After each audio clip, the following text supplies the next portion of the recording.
You are here because of the toil and sweat of the people and the leaders of the state. When the chair We just not get the state. when the chair is on the feet, all the members are requested to sit down. When the chair is on the feet, on his feet, nobody else steps. We condemn this. No. We don't want to accept this. We will not accept this. We are not informed.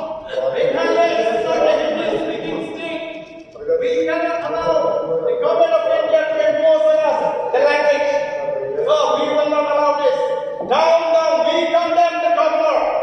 We condemn the governor for addressing us in a language we don't understand. This is not the behavior expected of the elected member. No. Mr. Speaker said this is not the behavior expected of the elected member. The Honourable Speaker, the Honourable Governor is addressing the House. The Honourable is in the House. This is not the kind of behavior expected of elected members. The people of the state will not accept it to be imposed. Language should be imposed on us. Sir, the rules are I very don't clear. understand what you are talking about. The rules are very clear that if the written speech has been put in the House, the honourable members. No. This is the design of the government of India to start the other states. If an individual is not able to read English, then they cannot impose it on the individual. We will not allow The written speech has been circulated in the House. Yes. And therefore, should the written speech is circulated in the House. The rule is clear. So therefore, Yes. the rule also says that the written speech should be given.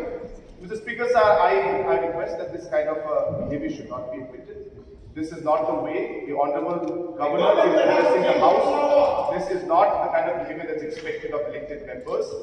The written speech has been circulated to everybody, and there is no reason why the issue should be made. If an individual has got certain limitations in terms of not being able to speak or read a particular language, then we have to allow, because the written speech has been circulated. It is not that the Honourable Governor is speaking only because he wants to speak. He is able to read Hindi, he is not able to read English, and that's the limitation that is there. There is no reason that we should raise an issue. He is not doing it because he wants to do it. He is doing it because he has limitations of reading, not in English, but in Hindi. And therefore, the written speech has been circulated as per rules in English. And hence, as a respect, this is very, very sad to see that a disrespect like this is being done to the member, to the Honourable Governor of the House. Therefore, it's very sad, and I request the members not to